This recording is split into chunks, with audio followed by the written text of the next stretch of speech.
All right, cool. All right, welcome back to another episode of the Sauna Sessions, where we get a chance to talk with other men who are going through things, who have been through things, and we just get a chance to figure out stories that we relate to. Today, I got a great friend of mine, someone I've known for over 10 years. I think over 10 years now. Yep, about that, yeah. Yeah. His name is Ducker, but I'll let the man introduce himself and give the people a little rundown about who you are, what's your name, age, what you do. Matt Ducker, contractor, 38, and just getting after it in the gym all the time with this guy.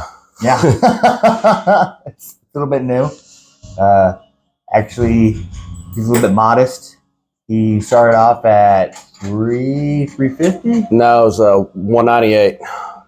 Is that what you started Or off? 298, I'm sorry, 298. All right. Teetering on the edge of 3. And in a matter of a year? About 15, 16 months. Okay, about a year and a half. Ended up going down to 1. Whenever I was competed 2 weeks ago, I was at about 192. 192. That's incredible. It's a lot of weight.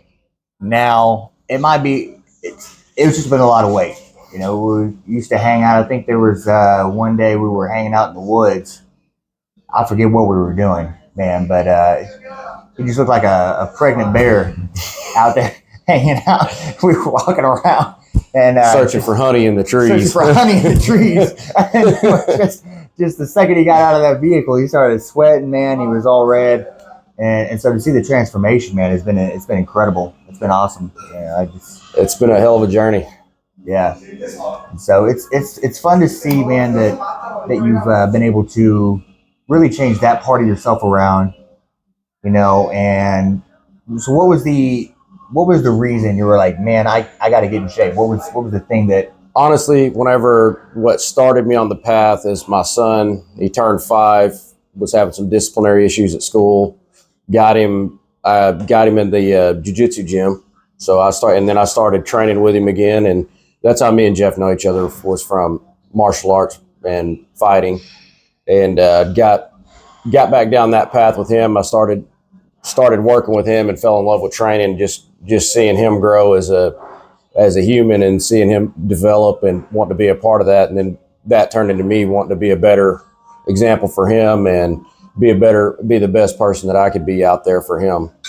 That's cool, man. That's cool. That's really cool, man. And you know, a few of my friends that have kids, man, it's amazing to hear them say that that's the reason why they ended up changing the bad habits that they were going through. So that's cool to hear, man. I love hearing that. So where did we meet? We met. It wasn't at Arlington MMA. No, we met right after your fight with Melvin. When you started training with us when you started training with us over at Darwin's place, right after that. MMA. Yeah, we started running around a little bit after that. That's right. So. Yeah, dang, I guess that was right after his fight. Mm-hmm. So for those who don't know, I ended up fighting, it was about 10. That had to be about over 10 years ago. Yeah, it was over at Guys and Dolls in Fort Worth. Yeah. That's a rough venue. That place was a slaughterhouse right there. That was. It's not for the weak. That was probably one of the roughest fight deals I've ever been to, as far as like just the setup and everything. I mean, they had some great fights in there, but it was a slaughterhouse. Yeah, it was for sure. God, that was back whenever when XKO was at the gym. Yeah, XKO was still at the gym, and I forgot the guy's name. It was Alex something or other had started that deal over there at the Guys and Dolls. I can't remember his last name. Yeah, Hispanic dude. Yeah, good dude. But he was a real good dude. I'll be honest. After my fight and getting knocked out, he took care of all the medical bills, and so that was definitely really cool. Yeah, I mean, like I say, the venue wasn't that great, but props to the guy for trying to get something going out of nothing. I mean, yeah. If you don't know, the early days in Texas MMA were brutal. I mean, if you saw anything on like the original UFC, it was brutal. So you can imagine people who were just trying to come up. It was it was a rough gig for sure. Yeah. It wasn't this manicured Texas Live MMA cozy scene. Everyone gets a table and drink. It was standing room only, with a bunch of heathens. And you might have air Packed in. conditioning, you might not. Texas heat. I mean, it was you hope the walkway was built correctly. Yeah. by the people who were building it that day. A lot of good memories, though, for sure. It was a lot of good memories, man. So it's good seeing you back in there. Yeah. Just on that path again. I wanna get in the cage here hopefully soon. So Good, man. Good. Well, what we're gonna do is we're gonna get inside the sauna, and we're gonna go a little bit deeper with the conversation. Sitting up here, it gets a lot hotter. oh Yeah, it gets a little more rough. gotcha. All right, man. So let's, man, where'd you grow up at? Right around here, I grew up in Rendon area. Okay, So, really? Yeah. In Rendon. It was a real country back then, wasn't it? Yeah, it was pretty rough country back. It still is. A lot of bad things still floating around out there. Yeah. All right. What school did you go to whenever you were? I went to Mansfield schools for a while till I got kicked out. So Okay. Yeah. You wanna just a lot of bad decisions. Grew up fighting a lot, and then that didn't go well in school. Okay. Yeah. Normally they don't appreciate that too much. No, they don't. Okay. They don't. So, I know you've told me a little bit about your story, man, how you grew up, and you definitely didn't have the best conditions. Do you want to expand kind of on? I mean, on yeah, we didn't. That was a little bit. To me, we had it good. I mean, I had it better than a lot of the kids I knew, so it wasn't all that bad. But looking back, now that I've got kind of a normal life, it was pretty rough. A just kind of a low income area, a lot of drugs, a lot of heavy drinkers. Dad was did the best he could. He had a real rough upbringing, so he did the best he could for us. I kind of went down that same path too. Got real spun out. Yeah. But like I say, everything happens for a reason. True. Not to jump ahead a little bit, man, but when I was younger, and I think this is whenever we were over there training at Felix. You did bring up to my attention a couple times 12 steps. Mm-hmm. And not that I was really ready for it at the time, because obviously when you have a problem, you don't think you have a problem. That's about how that goes, man. So what is it that because now you're pretty successful in your roofing and contracting career. What was it that you were doing, and then what happened to really make you find that change? Well, I was just really down a bad road. I was drinking heavily, even in the mornings. Really, my life was a total mess.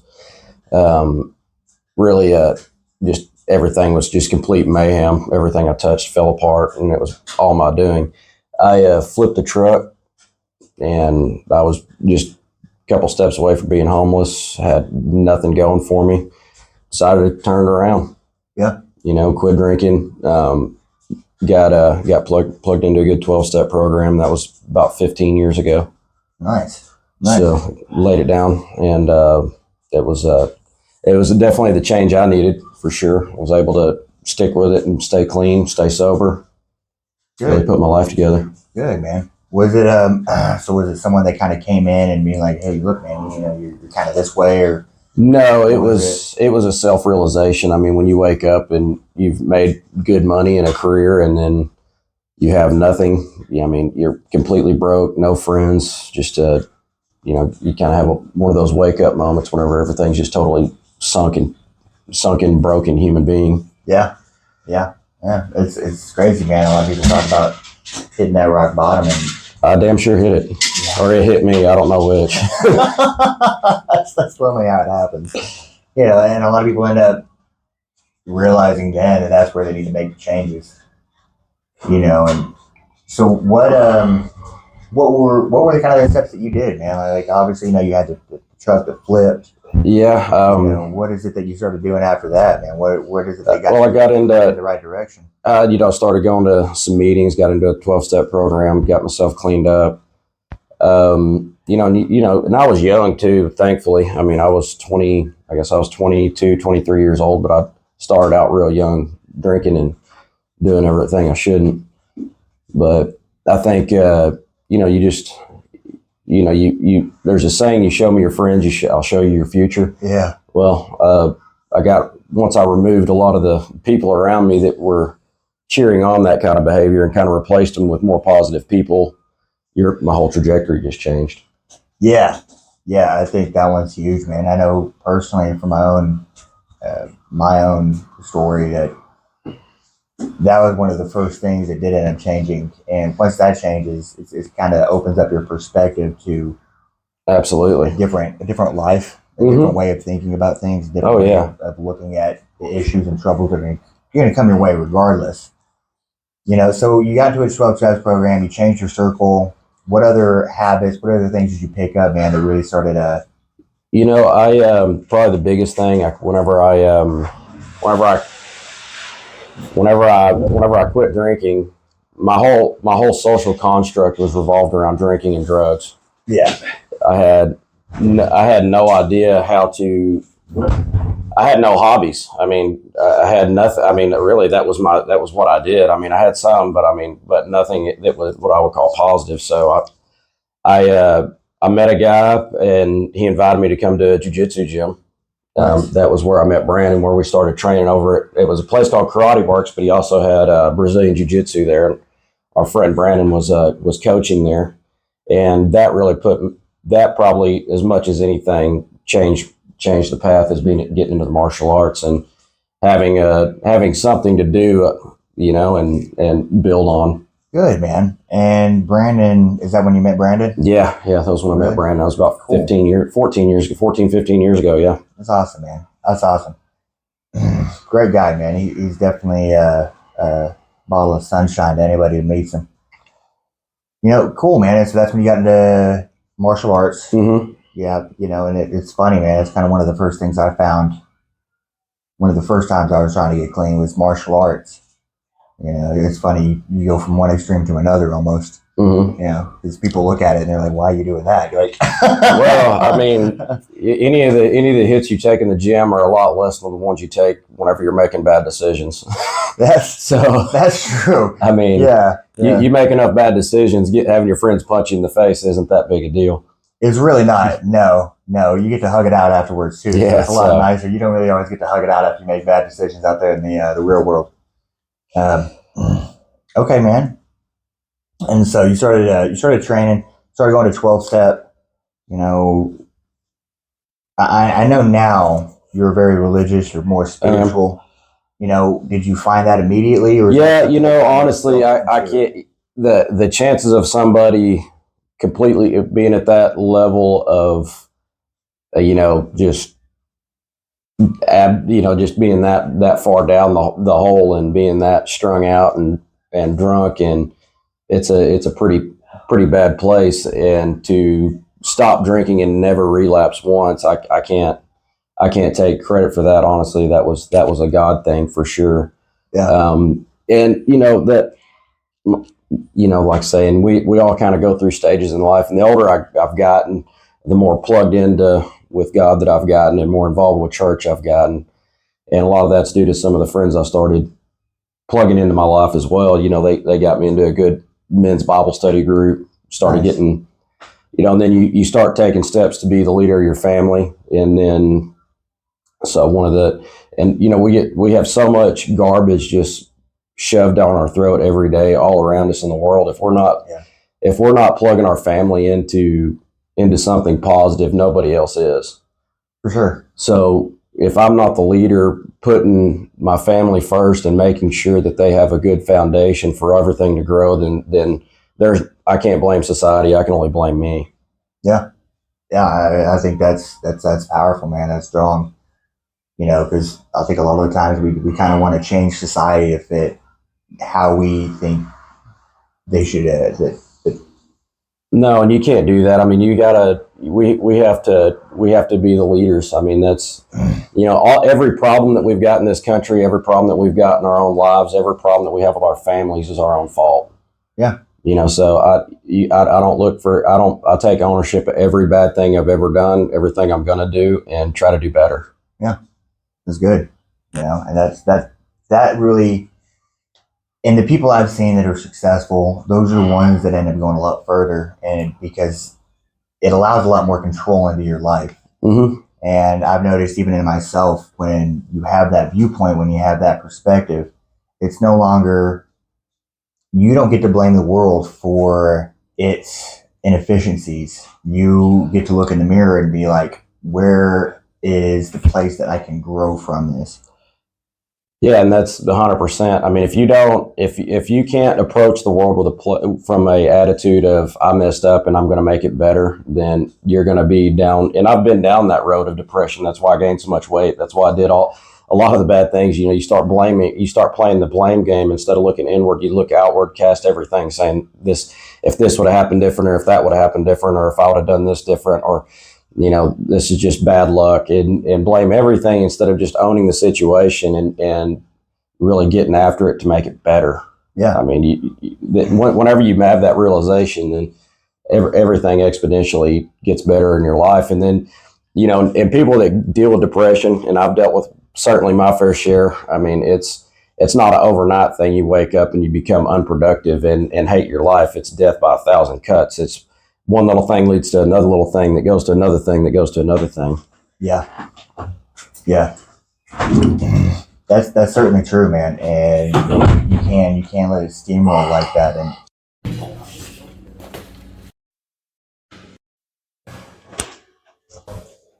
We're good. hey, man, you're good, brother. I appreciate it. Okay.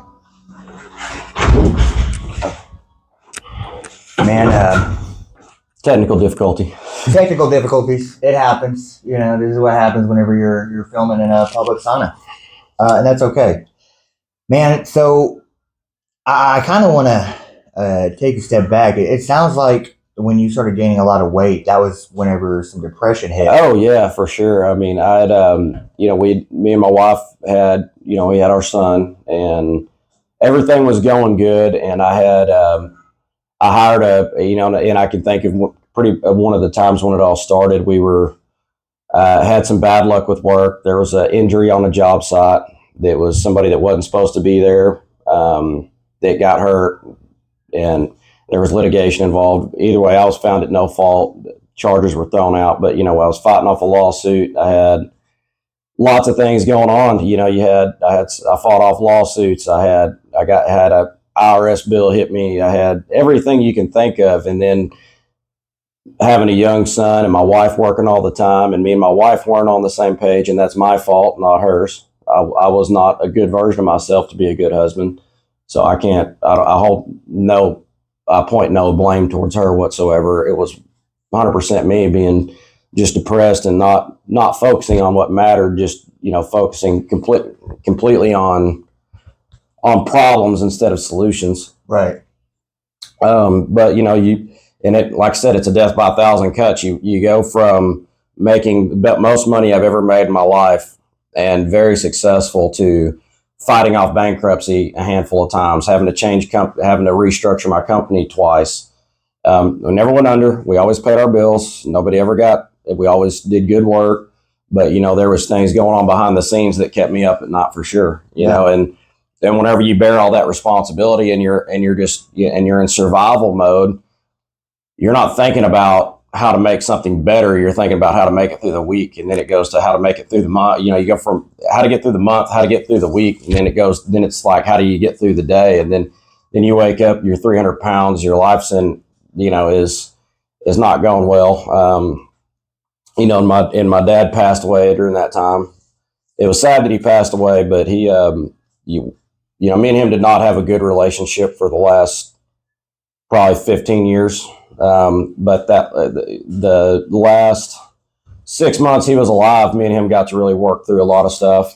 Cool. And honestly, I think that helped start the trajectory into a positive direction, getting that closure on things that I needed to get closure on. Yeah. And us working that out. I mean, you repress enough stuff long enough and it's not healthy, but we worked through that. And then, like I said, and then really what sent me on a good path with starting the martial arts back with my son. And then, in the last 8-9 months, getting my family back really centered in church. I took a little bit of a back seat because I had my son in a private daycare that really influenced a lot of God and Christianity into his life. And I was still doing my Bible study, but I was not being a good leader in the household. And that's something that's really developed in the last year. And that's also every part of my life has gotten better. Good. Yeah. And you can see it, man, in your demeanor and in your physical well-being. Yeah, and I've learned that whenever your household is more centered around God, then like I can be more present with my family because I'm not worrying about a lot of the things that I would normally worry about. I'm not saying that God's a genie in a lamp that gives you everything you want. That's and that's how I think I looked at God for a long time, was somewhere between a 911 operator and a genie in a lamp. Yeah. And now it's, now I the thing that I pray for is not that everything in front of me is easy, but that I'm built for anything that's hard. Yeah. That's a different prayer altogether. Yeah, it's and whenever you unpack that and really think about it, and I don't need the world to be easy. I just need to be a hard ass. Right. Yeah. Whenever you do that, Yeah, it's a completely different shift. Mm-hmm. Yeah, absolutely, man. Yeah, and I think that's a great way to start looking at the world. And you're right. I think a lot of people look at Christ, they look at religion as a genie in a bottle. It's a fix all.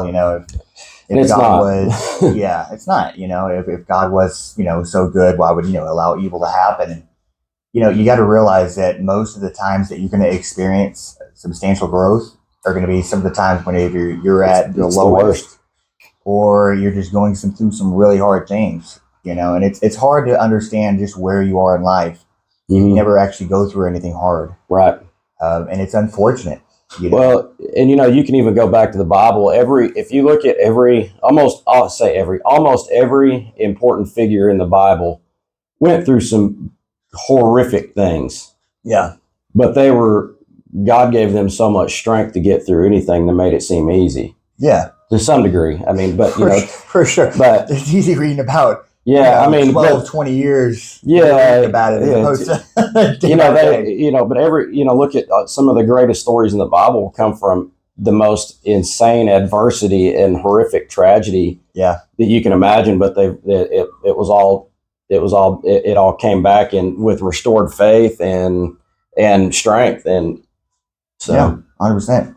Yeah, Abraham had to leave a cushy life, go out in the desert. Joseph had to go spend 12 years in prison, something like that. I'm not a biblical scholar, so forgive me on any misquotings. And then one of my favorites is Jonah, where he was running from his purpose. And, I like that story because he was supposed to go talk to some of the most savage brutes known in the time, at that time, and go tell them, hey, God's coming for you. You need to clean up your act. And he's like, dude, I'm not doing that. And bad thing after bad thing after bad thing kept happening. And he went there, he said 5 words to them, and they changed their ways. And so I can relate a lot to that story. That's always my favorite story, man, because, he finally gets called out, and he's still, even in the turmoil of the ocean, he's still inside of a fish that God sent his way. He gets spit back on the right direction. And, I like it because it shows you that when you're not going for your purpose, there's going to have a bunch of turmoil around you, and you're not going to be able to face it because you're running and hiding from God. For sure. But even whenever you're like, okay, you're still protected, even though you're in the midst of, a raging ocean, and you still have the chance to go do what you're supposed to go do. And so that's why it's probably one of my favorite stories in the Absolutely. Bible. And, I think a lot of, especially for me, somebody that spend as much time as I did doing the things I shouldn't, and seeing that redemption is very, very powerful. Yeah. I've seen it in so many of my friends. People that love to use the word lucky, they love to use the word easy or blessed or any of these things, man. But whenever, hey brother, how's it going? Yes, sir. But whenever you see you see it happen over and over and over again to the people that you know and that you love and who decided to make a change. It stops being lucky and it starts being something else. Yeah. And I think that's probably one of the biggest realizations I've had. Because I don't know about you, but I know personally, whenever I started on my own journey, it was real lonely. Yeah. Oh, 100%. You feel like you're on an island. Yeah. Everybody you know is gone. Everybody that you thought would be there forever is gone, outside of maybe some immediate family. Right. I mean, right. But there again, it goes to, I don't even blame any of the people that I used to hang out with that ditched me. Mm-hmm. I mean, because that's not, they weren't wanting to be on the same path as me. Right. And I've still got some friends that stuck with me through that are lifelong friends to this day that have never tried to bring me back down, you know. Yeah. Not every single person, but, you know, a good 99%, I can count on like one hand of out of the hundreds of friends you felt like you have that really stuck through it. Yeah. But then again, they were also some of the ones that were telling me I need to straighten up a little bit. You know, they may not have been as far out there as me. Yeah. Yeah. But, you know, and it goes back to that saying, show me your friends, I'll show you your future. Because I can't blame somebody that's wanting to live in that party lifestyle and they're wanting to be there. They're not wanting to be around somebody that's a complete square, not drinking, trying to get their life on track. Yeah, absolutely. That might possibly disrupt their mission. Yeah, it does. You know, and people don't like being in situations that are going to make them uncomfortable. For sure. You know, I think if you're trying to grow, there's definitely places and times and contexts where being uncomfortable matters a lot. Absolutely. Just like right now. Yeah, just like right now. Yeah. We probably try to go like another 10 minutes in here, see what we can do. Yep. And then we're going to go throw punches at each other. That's a great idea. That's why I swear, I think that's why you had me do upper body, so I can't block those heavy hands you got. Probably, yeah.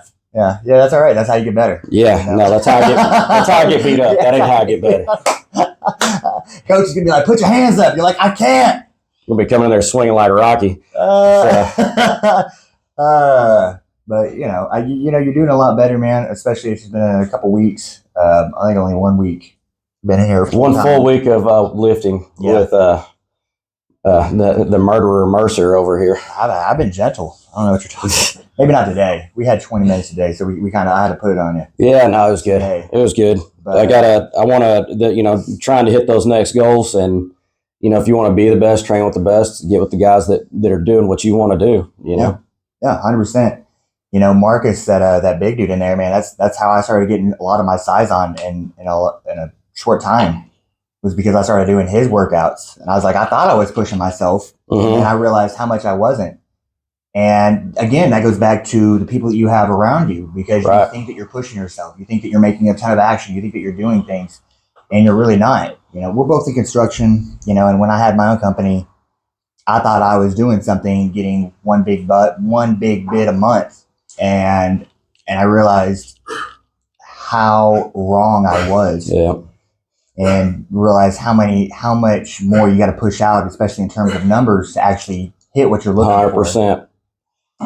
I mean, in Texas now, if you're not, as a contractor, if you're not turning a couple million a year in sales, then you're barely making it, just because of how expensive everything is, and the amount that you have to put out to get a return on it is. If people ever looked at a P&L of a $1 or $2 million company, you know, $2 million sounds like a lot of money until you start having people on payroll, till you're paying advertising, you have CPA. I mean, just the crazy amount of overhead that goes with it. Right. Taxes. Right. I mean, you know, you got to pay Uncle Sam their protection money. Yeah, that's for sure. You know, and it's a different look at life whenever you're not looking at life through, okay, well, I need to get paid. Okay, what do I need to do to make something happen? Mm-hmm. And I'm not, you know, I'm not throwing shade at anyone who wants to work a 9 to 5, you know. But I do think that no matter what you do in life, you're supposed to take on more responsibility than just right. And I mean, there's plenty of greatness to be found in a 9 to 5 gig. I mean, you know, if things went bad and I went bankrupt and I had to go to work at Home Depot, I mean, honestly, like, they might put me in charge of the roofing section, and it would be the most like immaculate setup. Everybody would know where everything's at, and I would be on point with it. And eventually, you know, they wouldn't keep me there long because of how much effort I would put in and build it. And then they would move me to something else. And eventually I'd be running that store to doing something else. I mean, if you just because you're working for somebody doesn't mean you can't have that killer mindset to really grow and just smash everything. Yeah, absolutely, man. And I think that makes a big difference, especially whenever, unfortunately, you see a lot of the times where people they're okay doing the bare minimum. Mm-hmm. And there's just no competition out here. Everyone I talk to, the majority of the pain threshold in the general public is a very low bar. Well, and we're at a really weird time. I mean, Yeah. I mean, it's crazy to think that if you're making $100,000 a year, you can barely feed a family. You know, I mean, and give them the life that we want to give our kids. Not saying you can't exist, not saying you can't get by, because I mean, we certainly got by with a lot less. But like to give my son the life that he wants, I've got to be a top producer. Yeah. And that's not the life that he wants, more the life that I want to give him the opportunities that I had. But I got to be a top producer, and that's a heavy burden to bear. Yeah, man. So you run the business. You're in sales. You're in production. You make the bids. Every aspect of it, I've done it. What would you say if you're going to give someone some business advice right now? What would you say is one of the most? Give them 3 key points that are real important when owning a business. Never start a business if you want to work less than 50 hours a week. Never. That's good. Like, don't even. Yeah. Entrepreneur should not be in your vocabulary if you're going to do less than 50 hours a week. Period. Yeah. I mean, because you're signing yourself up to be all in every day, all the time, and be it. Yeah. I would say that, and of course, plug into a good church that supports you, and have that faith there, because you're going to need it going through the hard shit that you're going to face. And then, like I said, that work ethic is 1,000%. I mean, you got to be willing to get out there and do what everybody else is not willing to do. Mm-hmm. You got to be willing to lose money on a job to make the crazy customer happy. You got to be willing to get up on Sunday morning when you want to go relax to go take care of the little old lady that had a tree fall in her roof. Yeah. And I mean, and and really want to take care of people. I mean, I don't care what business you're in. You gotta want to have a genuine heart to help and be excited about going out there and doing it. Yeah, you do. Even on the days it suck. Yeah, and there's a lot more of those than the good days. Yeah, there are.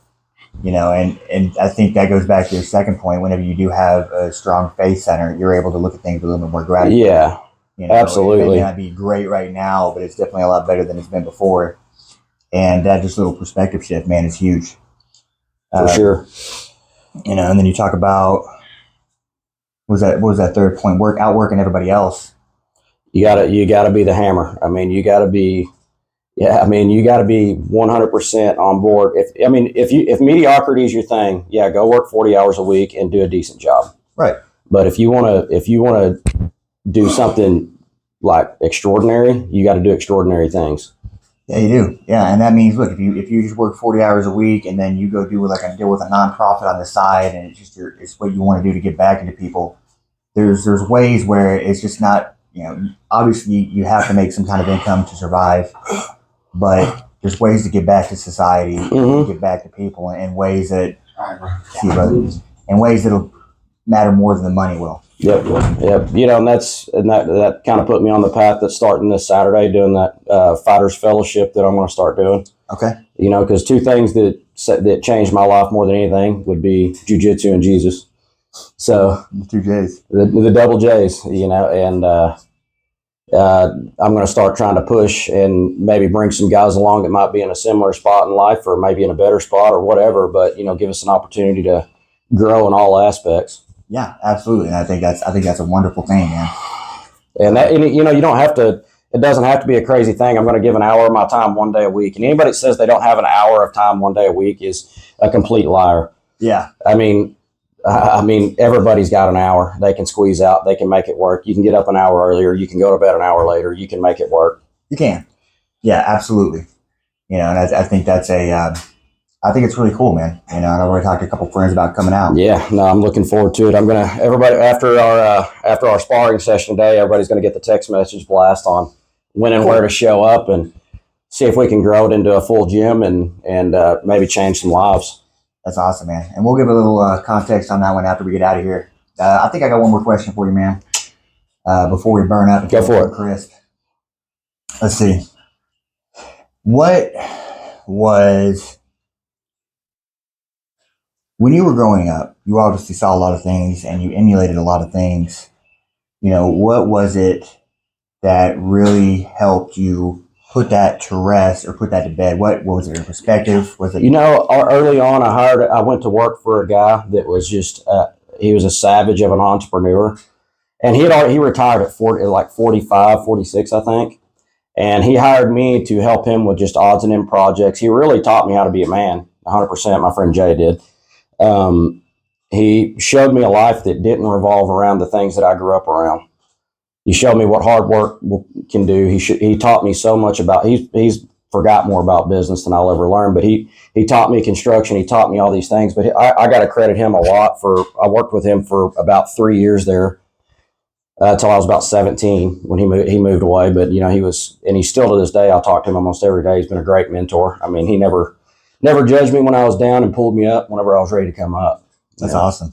Yeah. So it's I think that's the makings of a good mentor. And he told me, he's like, you can't change where you've been, but you can always change where you're headed. Yeah. And that's 100% true. Yeah, absolutely, man. And it's crazy to think that that's that one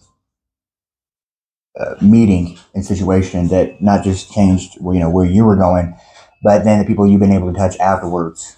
And so I think that's why it's important, how he's saying maybe just an hour a day, once a week, give back, to pour into somebody, because you don't know who that person is that you're going to inspire. You don't know who you're talking to. You don't know who's going to get back on the right track, man, and just blow everything out of the way. And when people talk about living forever, that's you live forever whenever your actions are emulated through others. Yeah, and I'll say this: if you're coming from a bad background like me and making bad lifestyle choices, those friends that are doing those same things, it might be a year or two later when they call you at 3 a.m, or they call you at 2 a.m, or the next morning, and you've been kind of avoiding those people. Answer that call, because it might be a call for help. Yeah. I won't hang out with people. I won't give them money. I won't condone what they're doing. But I'll always be there to tell them, this is how you do it. This is what I did. This is what worked for me. Yeah. And I think that's strong, man. I think it's real powerful. All right, we're going to get out of here. We're going to finish up. Outside. Time to rehydrate. Time to get ready. Go throw some bows. Ask some people. Mainly at each other. Yeah. Not really people. Pray for me. Yeah. This could be one of them days, baby. It's all right. I need a lot of them days. Yeah, you do. Yeah, that's how you get better. Man. I appreciate you coming on, man. I appreciate you opening up. Thanks for it. It was good. Yeah. Give me a lot to think about for next Saturday. Yeah. So it's good. It's been good. Cool, man. I like that. Hopefully I'll see you in the next Saturday to get that workout in. We're gonna get a morning workout, and we're gonna hit open mat, and we're gonna hit the afternoon fellowship. All right, bet. So next Saturday we're gonna have about 5 hours of fun. 5 hours of fun. So when is the fellowship? We're gonna start at 1 on July the 6th. So we're gonna start at 1 o'clock over at Silverback Jiu-Jitsu. Coach Hugo Munoz is such an awesome guy. He's allowed me to do this in his gym, and he goes, don't worry about it. He goes, we all need a little of that in our lives. And shout out to Hugo for allowing me to do that and use your facility. Awesome. And we're going to use it as a platform to, try to change some lives, get better at jits, and get the compass on Christ a little bit. I like that, man. A lot of people find a hard time just going into a regular Bible study. Yeah. So I think having it there when you're with some other men, and you're really just, you're there for the word, and you're there for, the brutality of, let's work out this, maybe anger or whatever you got going on throughout the week. Yeah. And like I said, that's, what got me on that path years ago when I started my Bible study group, I'm a big bow hunter and a big archer, and we had a group of guys that met up once a month to shoot bows, and the guy that hosted it at his house did about a 15-20 minute devotional, just like what I'm going to do. And I know for a fact about 20 or so, or give or take, men have come to Christ and changed the trajectory of their families and their lives. Just out of a bunch of guys shooting bows together, and it's grown. That Bible study group has grown to, we have 100 guys meeting every other Monday. Really? Yeah, I mean, Awesome. and it's definitely what we need, especially given what's going on in our society. I agree. I agree. I think that um, there's a lack of masculinity whenever it comes to involved in men. There's a lack of leadership and understanding when it comes to men. There's just a lack of what it means to live a Christian life and live a life with morals and values. For You sure. know, even if you're not too keen on the God thing, man. It's Yeah, I mean, you can always pull something out of it. I mean, yeah, the whole morality of our culture was based on Judeo-Christian values. I mean, right. 100%. And even if you're in, I want it to be open to everyone. It's not just for Christians. I don't care if you're an atheist or if you don't know where you're at, or if you think you kind of believe in God but you don't really know what that means, or wherever you're at. I want you to be there, because even just hearing some positivity and knowing that there's guys that have been through some bad things, and how they got through it, and that positivity can alter the course of somebody's life. Absolutely. And I think that's probably the biggest thing. It's being around other men that have been able to get through their own darkness and their own struggles. Yeah, and this is going to be open to men and women. Is it? Yes, it will. It's Okay. 18 and up, men and women. So so everybody's welcome. Hopefully they have a little bit of jujitsu background. You know. Right. And if you don't, you'll learn with a little bit. Yeah. That's how you learn. We'll get you a gym membership and get you some basics and ready for the next one. We're Yeah. gonna meet once a month over at Silverback, and really try to grow it. And and eventually, I've already contacted some guys, some really cool people, about possibly being guest speakers. But I need to kind of get it off the ground a little bit. Yeah. I've got some really neat guys that have talked about really willing to come in and talk about it. I'm not going to name drop, and I'm not going to even tell you, but there's been some real promising things that might be able to come out of this. That's amazing, dude. That's awesome. I'm glad to hear that. I'm excited. That'd be one of the main things I put out from at least this podcast. If you're a man, I think that's great. You're working with men and women. My stuff that I normally do is geared toward men, young men. Mm-hmm. It's just we all have our personal preferences and what we're looking to aim for. Well, and that's dominated in the fighting deal anyway. I mean, if we get I just want everybody to feel welcome. Yeah. So I mean, I'm sure it's going to affect, just by you go in any jiu-jitsu gym, there's 90% men there, so it's going to, but everybody can pull something out of it. Yeah, absolutely. And it's a good thing, man. And so. I appreciate you being here today, man. I appreciate you coming out. I appreciate you doing the 20-minute workout. I'm glad you decided to join me on the podcast, man. I've been trying to get you in here for a minute. I know that you'll be looking for a fight here, maybe before the end of the year. I'm hoping. Yeah, I'm hoping July, August. I'm going to be competing steady in jiu-jitsu tournaments between now and then. Maybe pick up a smoker or two, but I want to try to get a sanctioned fight. Hopefully this year. Okay, yeah, maybe December. Maybe we can try to fight on the same card. That'd be awesome. That would be pretty badass. So. I need to get in touch. Anyways, thank you for watching. Appreciate you coming out. If you're someone who has a story, you want to come in, please hit me up. Let me know. Send me a DM, message, anything. Anyways, love you guys. Y'all have a fantastic weekend.